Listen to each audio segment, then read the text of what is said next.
Hello everyone! So I'm going to talk a little bit about pitch slides and how they can be used to decrease vocal weight. So basically, as you go higher up in pitch, there's a tendency to decrease the amount of force with which the vocal folds interact. And this is called vocal weight. So basically, it's a little bit like if you clap, and you clap really, really loud, once really, really loud.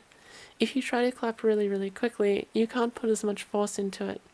And in a similar sort of way, your vocal folds are interacting with a lot of force at a low pitch and with less force at a higher pitch.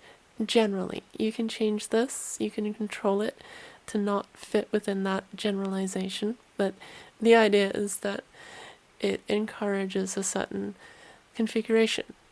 So what we're going to do is actually raise in pitch and let our voices drop in vocal weight so that we can get into a lighter configuration.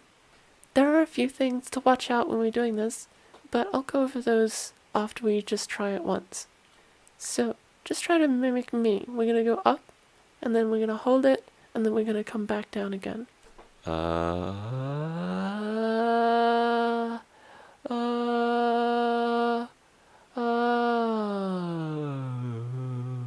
Low vocal weight.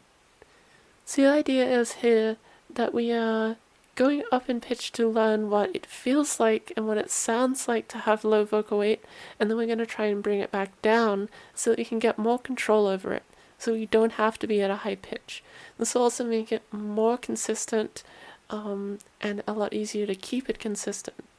So there are some things to watch out here. One is make sure you go slowly. If you go really quickly, there's a tendency to go too high and go into falsetto. So that would sound like that. And if you can't tell if you've gone into falsetto, you might get that sound and think, oh, that's really, really low in vocal weight, so we'll keep in that configuration. And then you'll end up sounding like this. And it's really hard to get resonance that high up there. So it's generally a good idea to stay out of falsetto, do this really nice and slow so that you can do it controlled, and you can learn how to actually modify this on its own. Now, the next thing to talk about is adduction and abduction. These are basically the opposite sides of how open our vocal folds are and how much air we let through them without actually producing sound. So if I was really abducted, you would notice that I was really breathy sounding.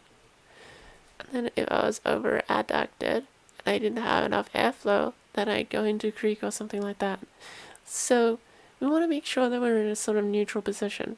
We're not allowing extra air to come out without using it, and we're also not allowing ourselves to get constricted, which is the next thing to watch out for. So I'm talking about FVF constriction here, or false vocal fold constriction.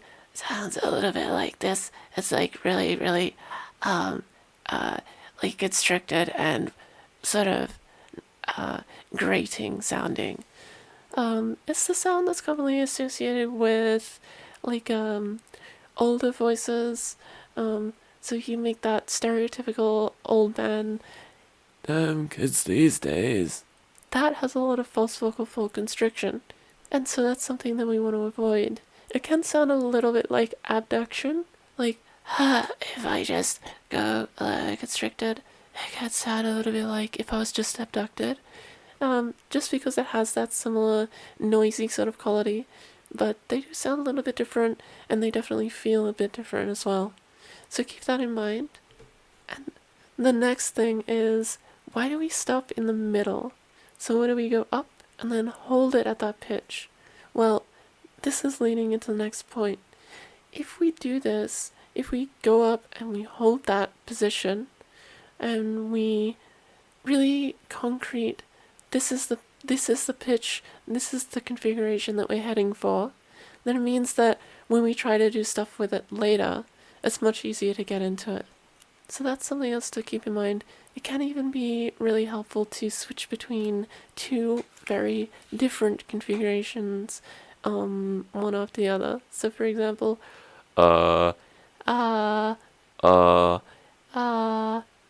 This will mean that basically when we want to try to increase our resonance, for example, we don't wind up going to a different configuration than what we're actually aiming for by accident. It also means that we can promote a little bit more control over it because we're going straight into this configuration. We're not having to build up to it in any way. We can just pop straight there without any trouble. So, again, let's do a pitch slide again.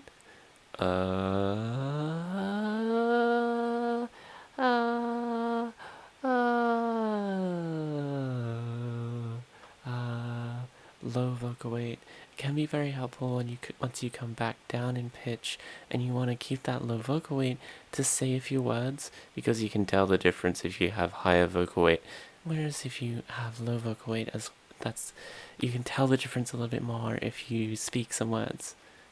It can also be very useful once you're used to this configuration. Now we're going to start to speak once we get up there. So after you've done these pitch slides a little bit and you're a little bit more comfortable with this, then we're going to go up to that pitch and we're going to start speaking a few simple words. We'll start with something really easy like 1, 2, 3, and then we're going to go to something a little bit more complicated like I am now speaking in my firm voice. So that would sound like it's like this. 1, 2, 3. I'm now speaking my fan voice. Then after we started speaking that configuration and we were a little bit more comfortable with it, then we could just pop straight to that pitch and straight to that configuration without having to do a slide in the first place. So we can do something like 1, 2, 3. 1, 2, 3. And then we can start doing resonance and other things as well to basically change a few more aspects to get a bit closer to that feminine quality that we're going for. The idea here is to get a lot more control over it. Essentially what we're doing with these exercises is inducing some kind of basic understanding of what it feels like and what it sounds. And then every time we try to make it a little bit harder for ourselves so that we can gain more control. And if we don't feel like we've quite got it, we go back to the more basic exercise and do that so that we have the ability to move on. So if you have this trouble where you go like 1, 2, 3, 1, 2, 3, and you still have some vocal weight in there, then what you can do is do the more basic exercise, so just do normal pitch slides in order to get a better control over it before you move on to much harder exercises. So yeah, I hope that helps, and I'm sure I'll have more videos on the other main components of voice soon enough. Good luck, and I'll see you out there.